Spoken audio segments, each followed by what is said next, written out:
Hello friends. ఈరోజు వీడియోలో వచ్చేసి మన తెలంగాణ రైతులకైతే మంచి గుడ్ న్యూస్ అయితే తీసుకొచ్చా. సో, గుడ్ న్యూస్ ఏందంటే మనకి రైతు బంధు అలాగే రైతు రుణమాఫీ గురించి అయితే ఈ వీడియోలో అయితే మాట్లాడుకోవడం జరుగుతుంది. దాంతో పాటు రైతు మనకి పీఎం కిసాన్‌కి సంబంధించిన డబ్బులైతే వస్తుంది కదా! సో, ఈసారి వర్షాకాలానికి వచ్చే విడతకి ఏమైనా డబ్బుల్లో చేంజెస్ ఉందా? లేదా? అనే ప్రతి ఒక్కళ్ళ డౌట్ అయితే ఉంది కాబట్టి పూర్తి ఇన్ఫర్మేషన్ అనేది మీకు ఈ వీడియోలో అయితే చెప్తాను. సో, మీరైతే వీడియోని ఎక్కడ స్కిప్ చేయకుండా ఎండ్ వరకు అయితే చూడండి. అలాగే మనకి రైతు బంధు గురించి కూడా చాలా మందికి చాలా రకాలైతే డౌట్‌లయితే ఉంది కదా! లాస్ట్ టైం చాలా వరకు డబ్బులైతే రాలేదు. పూర్తిగా ఈ ఇన్ఫర్మేషన్ అనేది ఈ వీడియోలో అయితే చెప్తాను. మీరైతే వీడియోని ఎండ్ వరకు చూడండి. ఇన్ఫర్మేషన్ మాత్రం తెలుసుకోండి. చాలామంది మధ్యలో స్కిప్ చేసి వెళ్ళిపోతున్నారు. సో, మీరు పూర్తిగా చూస్తే మీకు ఇన్ఫర్మేషన్ అయితే అర్థమవుతుంది. ఎండ్ వరకు అయితే చూడండి.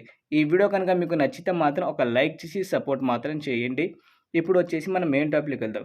మెయిన్ టాపిక్‌లోకి వచ్చేసి మనకైతే డిసెంబర్ అలాగే జనవరిలో వచ్చేసి రైతు బంధు అనేది డబ్బులైతే విడుదల అయితే చేయడం అయితే జరిగింది. దాంట్లో ఎలా అంటే 10 ఎకరాల లోపల ఉన్న వాళ్ళకైతే రైతులకైతే డబ్బులైతే ఇవ్వడం అయితే జరిగింది. కొన్ని కారణాల వల్ల వచ్చేసి వాళ్ళ డీటెయిల్స్ ఏమైనా మిస్ మ్యాచింగ్ ఉంటే మాత్రం కొంతమంది రైతు 10 నుంచి కింద ఉన్న రైతులకైతే డబ్బులైతే రాలేదు. వాళ్ళ డీటెయిల్స్ బట్టి అవి కొంచెం ఏదైనా తప్పులున్నా సరే వాళ్ళు అమౌంట్ అయితే ఇవ్వలేదు. బట్ ఈసారి ఏందంటే మనకి 10-15 ఎకరాలకున్న రైతులకైతే ఇప్పటి నుంచి అయితే డబ్బులైతే పడడం అయితే జరుగుతుంది. లాస్ట్ వారంలో కూడా పడింది. అలాగే ఈరోజు సోమవారం రోజున కూడా డబ్బులైతే రావడం అయితే జరుగుతుంది కాబట్టి ఒక్కసారి మీరనేది మీ బ్యాంక్ బ్యాలెన్స్ అనేది చెక్ చేసుకోండి.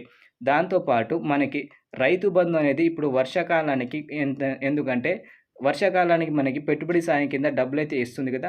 సో, ఆ డబ్బుల్లో గూడా కొత్తగా ఎవరైతే పాస్‌బుక్స్ తీసుకొని ఉంటారో వాళ్ళకి గూడా యాడ్ చేసి అమౌంట్ అయితే ఇస్తుంది.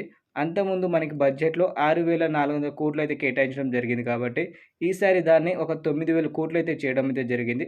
2,600 కోట్లయితే పెంచడం అయితే జరిగిందని ఇది అఫీషియల్‌గా వచ్చిన అప్డేట్ ప్రకారం మీకైతే చెప్తున్నాను.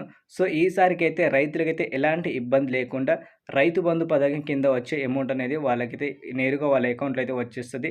అలాగే రైతు రుణమాఫీ గురించి కూడా ఈ ఎలక్షన్ ముందు కంపల్సరీ రుణమాఫీ అయితే చేస్తారు. అది కూడా అందరికి మాత్రం చేయడం అయితే కుదరదు. ఎందుకంటే అమౌంట్ అక్కడ మనకి 24,000 కోట్లయితే కావాలి. బట్ మనకి కేటాయించిన అమౌంట్ ఎంతంటే 7,000 కోట్లు మాత్రమే కేటాయించారు. సో, అందరికైతే కాదు 39,000 రూపాయల నుంచి 90,000 లోపల ఎవరైతే రుణమాఫీ తీసుకుని ఉంటారో లోన్స్ అనేది, వాళ్ళకి మాత్రమే రుణమాఫీ అయితే చేయడం అయితే జరుగుతుంది. సో, మీలో ఎవరైనా తీసుకుని ఉంటే మాత్రం వాళ్ళకైతే రుణమాఫీ అయితే కంపల్సరీ అయితే జరుగుతుంది.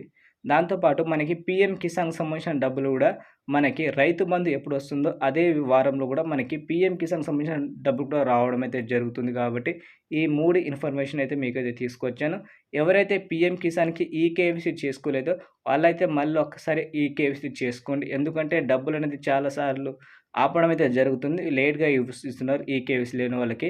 సో, మీరైతే ముందుగానే ఈకేవైసీ చేసుకోండి. ఎవరైనా ఉంటే మాత్రం చేసుకున్న వాళ్ళు మాత్రం ఎలాంటి చేంజెస్ అయితే లేదు. వాళ్ళకైతే నేరుగా వాళ్ళ అకౌంట్‌లో అయితే డబ్బులైతే రావడం అయితే జరుగుతుంది. సో, ఫ్రెండ్స్, ఈరోజు వీడియో కనుక మీకు నచ్చితే మాత్రం ఒక లైక్ చేసి సపోర్ట్ మాత్రం చేయండి. అలాగే ఎవరైనా మన ఛానల్‌ని ఫస్ట్ టైమ్ గనుక చూస్తుంటే సబ్స్క్రైబ్ చేసుకోండి.